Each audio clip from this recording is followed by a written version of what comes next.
क्रमांक 4. अध्यक्ष महोदय, छापल्याप्रमाणे. अध्यक्ष महोदय, 3-4 अधिवेशनामध्ये मी सातत्यानं या विषयावरती लक्षवेधी मांडित आहे. मी विधान परिषदेचा आमदार असल्यापासून या सगळ्या विषयावरती भूमिका मांडतोय. आपल्या माध्यमातून माननीय मंत्री महोदयांना माझी हात जोडून नम्रतेची विनंती आहे की हा प्रश्न महाराष्ट्रातील SC, ST, OBC, minor OBC, FIJNT या सर्व कॅटेगरीतील लोकांच्या वरती इफेक्ट करणारा विषय आहे. राज्यातील सरळ सेवा शिक्षक भरती संवर्गातील बिंदू नामावलीमधील तपासणीमध्ये मोठ्या प्रमाणामध्ये घोटाळा केलेला आहे आणि अध्यक्ष महोदय 2-3 लाख हा नुसते मी शिक्षण विभागाचा मांडतोय, पण सर्व विभाग मग आरक्षण देऊन उपयोग काय? आज जर तुम्ही कायदा काय म्हणतोय, बिंदू नामावली 1970 ला पहिल्यांदा आली आणि त्यामध्ये अनेक वेळा बदल झाले. जेव्हा जेव्हा रिझर्वेशन OBCचं रिझर्वेशन आलं, बिंदू नामावली चेंज झाली. नंतर FIJNT त्यामध्ये प्रवर्ग तयार केला. 97 ला परत ते बिंदू नामावल्या बदलल्या. 2018 ला मराठा आरक्षण आलं, परत बिंदू नामावली बदलली. परत मराठा आरक्षण रद्द झालं, परत चेंज झाली. परत नव्यानं मराठा समाजाला आरक्षण दिलं, बिंदू नामावली बदलली. तर अध्यक्ष महोदय, ह्या विषयामध्ये बिंदू कसे निश्चित करायचे याची एक प्रक्रिया आहे. निवड सूची, निवड यादी. पडळकर साहेब, पॉइंटेड प्रश्न घ्या. नाही, पॉइंटेड काढणारच नाही ना. विषय काय आहे? विषय नाही, ह्या काय किरकोळ विषय नाही. जमत नसेल तर मी बोलत नाही. मला काय नुसतं बाहेर बातमी देण्यासाठी बोलायचं नाही. विषय जर सविस्तर एक लक्षात घ्या, आज 17 लक्षवेधी दाखवलेले हा विषय सभागृहात मांडलाय. त्या वेळेमध्ये घ्यावे लागेल. आपण पॉइंटेड प्रश्न विचारा आणि पॉइंटेड उत्तर मंत्री द्यावं. सर्वांना विषय काय आहे? सर्वांना विनंती आहे. विषय एवढा मोठा सिरियस आहे, पॉइंटेड बोलू शकत नाही मी. मला सविस्तर वेळ द्या या विषयामध्ये बोलायचा. हा मागासवर्गीयचा सगळा विषय आहे. बिंदूमध्ये बदल झालाय आणि याच्याबद्दल सरकारनं निर्णय दिलेले आहेत. सरकारचे निर्णय काय आहेत? 1997चं पत्रक आहे. सरकारचं भूमिका आहे की जर एखादा मुलगा मागासवर्गीय असेल आणि तो मेरिटमध्ये आला, तो खुल्यामध्ये बसत असेल तर तो खुल्यामध्ये घ्यावा. आता काय करतायत हे सगळे लोक, अधिकारी लोक, मागासवर्गीयांची मुलं ओपन मेरिटमध्ये आल्याच्या नंतर तुम्ही ओपन मेरिटमध्ये दाखवत नाही त्यांना, परत तुम्ही त्याच्या जातीच्या बिंदूवरती दाखवताय. जातीच्या बिंदूवरती दाखवल्यानंतर त्याला जागाच मिळणार नाही ना. बरं, हे मी पुरावे घेऊन आलोय. मी काय असं तुम्हाला फेक बोलत नाही. अहो, मी या कळणारच नाही विषय. मी 3 वेळा बोललोय, नुसतं 3 वेळा बैठका केल्या. प्रश्न घ्या, उत्तर नाही, मला एक विषय तुम्हाला समोर द्यायचा आहे. कुठला द्यायचा आहे? पुणे महानगरपालिकेचा.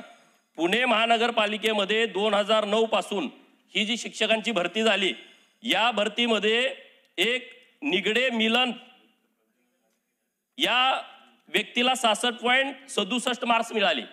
हे ओपनच्या यादीमध्ये आहेत. आणि OBCच्या यादीत दाखवलेली 16 मुलं, SCच्या यादीत दाखवलेली 3 मुलं, NTच्या यादीत दाखवलेली 2 मुलं, ही 66.67 पेक्षा जास्त आहेत मार्क. त्यांना खुल्या प्रवर्गात दाखवण्याची आवश्यकता होती, परंतु त्यांना खुल्या प्रवर्गात दाखवलं नाही. मंत्री महोदय उत्तर द्या. नाही, अजून विषय ना पुढं. बघा, मला या विषयावर बोलायचं नाही. माझी लक्षवेधी कॅन्सल करा. आपण प्रश्न घ्या. प्रश्न नाही, मला उत्तर नको आहे. तुम्हाला जर न्याय द्यायचा नसेल, एवढा मोठा विषय, 2-3 लाख लोकांच्यावरती अन्याय केलाय, ही जर सरकारची भूमिका असेल तर ही चुकीची भूमिका आहे. आपण प्रश्न विचारा, उत्तर घेईल. प्रश्न काय विचारूच देत नाही तुम्ही, तर काय बोलणार आहे या विषयावरती? काय कळालं तुम्हाला या विषयामध्ये? अध्यक्ष महोदय, सन्माननीय पडळकर साहेब, विषयाचं गांभीर्य लक्षात घेऊन वास्तविक वेळेवर तुम्ही उपस्थित नव्हते. या लक्षवेधी ही ऐकून घ्या. आता उत्तर द्या. तुम्ही मला ऐकू नका म्हणजे. अरे उत्तर घ्या. मी अतिशय नम्रतेने आपल्याला सांगू इच्छितो, आपण नव्हते तरी मी थांबून राहिलेलो आहे. विषयाचं गांभीर्य लक्षात घेऊन आणि अध्यक्ष महोदय, मी तुम्हाला विनंती केली की 4थी लक्षवेधी परत घ्या. हो, बरोबर. आणि म्हणून माझी आपल्याला विनंती आहे की वस्तुस्थिती समजून घ्या. विषयाचं गांभीर्य आम्हाला पण आहे. आपण जे काही मुद्दे उपस्थित करत असाल त्या मुद्द्यांचं चौकशी करू, कारवाई करू.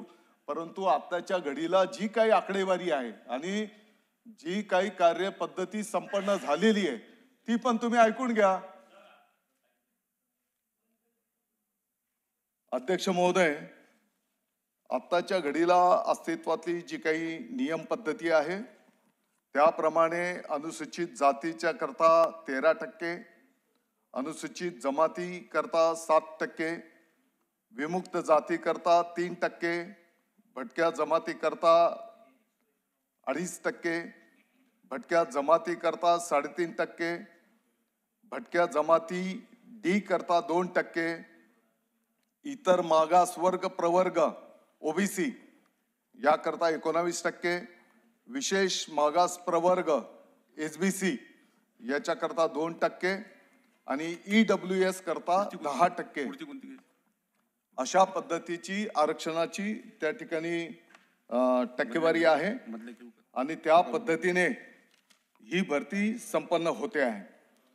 अध्यक्ष महोदय, ज्या काही नियुक्त प्राधिकारी संस्था आहेत, महानगरपालिकेच्या बाबतीमध्ये आयुक्त महोदय असतील, जिल्हा परिषदेच्या बाबतीमध्ये मुख्य कार्यकारी अधिकारी आणि खाजगी शाळांच्या बाबतीमध्ये संबंधित संस्था या नियुक्त प्राधिकारी म्हणून बिंदू नामावली तयार करून सामान्य प्रशासन विभागाच्या अंतर्गत असणाऱ्या सहाय्यक आयुक्ताच्या माध्यमातून मागासवर्गीय कक्ष यांच्याकडे तपासणी करता पाठविल्या जातात आणि ती तपासणी करून सहाय्यक आयुक्त मागासवर्गीय कक्ष बिंदू नामावली तपासून प्रमाणित केली जाते. ही बिंदू नामावली प्रमाणित करण्याच्या नंतर मग पुढची प्रोसेस त्या ठिकाणी संपन्न केली जाते. अध्यक्ष महोदय, ही पण वस्तुस्थिती आहे की आताचे जी काही आरक्षण टक्केवारी आपल्याला या ठिकाणी सांगण्यात आलेली आहे, या आरक्षण टक्केवारीमध्ये जर मेरिटमध्ये कोण असेल तर तो जनरलमधनं येत असतो आणि त्या पद्धतीनेच त्या ठिकाणी भरती केली जाते. अध्यक्ष महोदय, आत्ताच्या घडीला पहिल्या टप्प्यामध्ये विभागाच्या वतीने जे काही मुलाखतीसह आणि मुलाखतीशिवाय अशी 21,839 पदांची जाहिरात प्रसिद्ध झाली. त्यामध्ये आरक्षित प्रवर्गाची 15,670 व खुल्या प्रवर्गाची 6,169 पदं होती. यामध्ये आरक्षित पदांवर शिफारस झालेले उमेदवार 13,026 असून खुल्या प्रवर्गावर शिफारस झालेले उमेदवार 5,008 आहे. याचा अर्थ असा आहे की कुठल्याही आरक्षित पदावर कोणावरही अन्याय झालेला नाही. उलट पक्षी त्याच्यापेक्षा जास्तीचे उमेदवार त्या ठिकाणी आले, म्हणजे कदाचित बॅकलॉग असेल पाठीमागच्या काळामध्ये. दुसऱ्या टप्प्यामध्ये मुलाखतीशिवाय आणि मुलाखतीसह अशी एकूण 10,856 पदांची जाहिरात प्रसिद्ध झाली होती. त्यामध्ये आरक्षित प्रवर्गाची 8,643, खुल्या प्रवर्गाची 2,213 पदं होती. यामध्ये मुलाखतीशिवाय या प्रकारात 1,114 पदांवर उमेदवारांची शिफारस झालेली असून त्यामध्ये आरक्षित प्रवर्गाच्या पदावर शिफारस झालेल्या उमेदवारांची संख्या 712 इतकी आहे. उर्वरित मुलाखतीसह भरतीची प्रक्रिया आता प्रगतीपथावर आहे. आणि म्हणून आपण जर बघितलं असेल तर कुठल्याही विमुक्त जाती याच्यामध्ये 1,498 उमेदवार, भटक्या जमातीमध्ये 727 उमेदवार, भटक्या जमातीमध्ये 821 उमेदवार आणि भटक्या जमाती डी मध्ये 672 उमेदवार त्या ठिकाणी निवड करण्यात आलेली आहे. चला बोला पडळकर साहेब, पुन्हा काय विषय आहे नीट समजून घ्या. आता तुमची जाहिरात दिली, जाहिरात टक्केवारी तुम्ही सांगितली, एससी ला किती, एसटी ला किती, ओबीसी ला किती. हा विषय माझा नाही आहे. माझा विषय काय आहे की माझा विषय खुल्या प्रवर्गामध्ये मेरिटमध्ये आलेले कॅन्डिडेट तुम्ही जात प्रवर्गावरती दाखवलेले आहेत आणि हे दाखवायचे नाहीत. 2014ला वस्ती शाळेवरती शिक्षक नेमणूक केली. तुम्ही ते सरपंचांना अधिकार दिले होते, 12वीची पोरं जे मागासवर्गीय आहेत त्यांची घेऊन टाका आणि डीएड बीएड झालेली मुलगा ओपन मधली घेऊन टाका. सरसकट तुम्ही 12वीची भरून टाकली. सोलापूर जिल्ह्यामध्ये 250 मुलं एनटीसीची ही खुल्या प्रवर्गातून आलेत. तुम्ही त्यांना एनटीसी वरती दाखवलं. जर तुम्ही खुल्या प्रवर्गामध्ये आलेली मुलं एनटीसी वरती दाखवली, एनटीच्या जागा किती 10-20 वर्ष पुढच्या निघणार नाहीत ना, हा अन्याय नाही का? आणि म्हणून 3 वेळा तुम्ही सोलापूरचं रोस्टर तपासला, 3 वेळा वेगवेगळे आकडे आले. 3 वेळा आकडे कसं काय वेगळे वेगळे येऊ शकतात? बिंदू नामावली तुमच्याकडं निवड सूची यादी आहे त्यामध्ये तुम्ही चुकीच्या पद्धतीने दिलंय म्हणून हे मला तुम्हाला पुरावे द्यायचे आहेत. एक उदाहरण मला तुम्हाला द्यायचं आहे पुणे महानगरपालिकेचं. पुणे महानगरपालिकेमध्ये 2009 खुल्या प्रवर्गाचा शेवटचा निवड झालेला कर्मचारी मी आता तुम्हाला माहिती सांगितली, परंतु गेल्या 30 वर्षामध्ये एक पण आरक्षित जागेवरचा कॅन्डिडेट अनारक्षित जागेवरती आला नाही. एवढी गुणवत्ता नाही का? म्हणजे हा फ्रॉड आहे ना. दुसरा विषय आहे सोलापूरचा. सोलापूरच्या सगळ्या विषयामध्ये आम्ही सातत्यानं भूमिका मांडली, परंतु त्याच्यावरती सरकारनं भूमिका घेतली नाही. 2-3 वेळा सांगितलं, अधिकारी तिथं दाद देत नाहीत. कारण 3 वेळा जर आपलं एक 2024चं एक शासन निर्णय आहे, जर एखाद्याची निवड सूची सापडत नसेल, निवड यादी सापडत नसेल, तर त्याचा तुम्ही विकल्प घ्या, त्याच्याकडून तुम्ही लिहून घ्या तुम्ही कुठल्या प्रवर्गात. त्यांनी खुल्या तिथं 240 पोरांनी लिहून दिलं आम्ही खुल्या प्रवर्गातून आमची निवड झालेली आहे. तुम्ही परत त्यांना एनटी वरती दाखवता. हे सगळ्या महाराष्ट्रामध्ये सुरू आहे.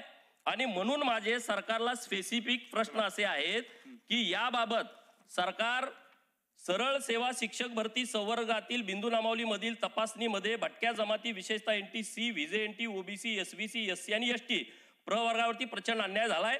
सर्व जिल्हा परिषदा, प्राथमिक, माध्यमिक, मनपा व रयत शिक्षण संस्था, खाजगी शिक्षण संस्थांचे शिक्षक सहवर्गाच्या बिंदू नामावलीची फेर दुरुस्तीचे आदेश देऊन मागासवर्गीयाचा अनुशेष काढून फेर टप्पा 2 मधील भरती प्रक्रिया राबवणार आहात का? हा माझा नंबर 1चा प्रश्न आहे. रोस्टर बनवताना निवड सूचीचा आधार न घेता, निवड सूची असल्याशिवाय रोस्टर बनवता येत नाही, परंतु निवड सूचीचा आधार न घेता रोस्टर बनवले व मागास प्रवर्गातील आरक्षण बिंदूत फेरबदल करून जाणीवपूर्वक अतिरिक्त दाखवलेत. 4 जाहिराती आल्या तर तुम्ही त्यांना अतिरिक्त दाखवताय. अरे रिटायर किती झाले, बदल्या किती लोकांच्या झाल्या, हे कशासाठी चालू आहे? म्हणजे हे आरक्षण तुम्ही संपवण्याचा घाट घातला या अधिकारी लोकांनी. सरकारवरती माझा आक्षेप नाही, परंतु जे अधिकारी बसले त्याच्याबद्दल तुम्ही काय भूमिका घेणार आहे का? आणि हा अन्याय दूर करण्यासाठी शिक्षण खातं, सामान्य प्रशासन कोणते प्रयत्न करणार आहे? हा एक 2 विषय आहेत. दुसरे 2 स्पेसिफिक प्रश्न आहेत, मी नंतर विचार. नाही आता मंत्री उत्तर घ्या. अध्यक्ष महोदय, पुण्याच्या संदर्भामध्ये पर्टिक्युलर काही तक्रार असेल तर निश्चितपणे त्यांनी द्यावी, त्याचं चौकशी केली जाईल.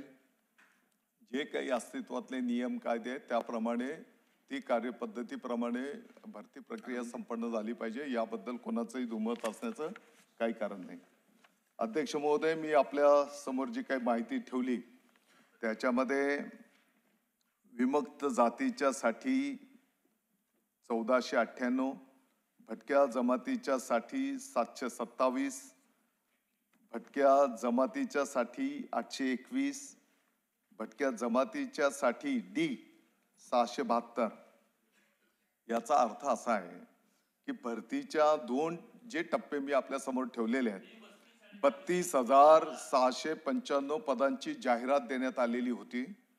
त्याच्यामध्ये विजा भज प्रवर्गासाठी 3,596 पदं उपलब्ध होणे आवश्यक असताना प्रत्यक्षात 3,718 पदे उपलब्ध झालेली आहेत. म्हणजे जास्तीचे पदं त्या ठिकाणी मिळालेली आहेत. होऊ शकतं की कदाचित काही पाठीमागचा बॅकलॉग असेल किंवा जी काही लोक राखीव कोट्यातली असेल परंतु मेरिटमध्ये ती लोक आलेली असतील आणि म्हणून या प्रवर्गावर अन्याय झाला असं जे काही सन्माननीय आमदार महोदय बोलतात ते वस्तुस्थितीला धरून नाही. आणि हे होत असताना सोलापूरच्या संदर्भामध्ये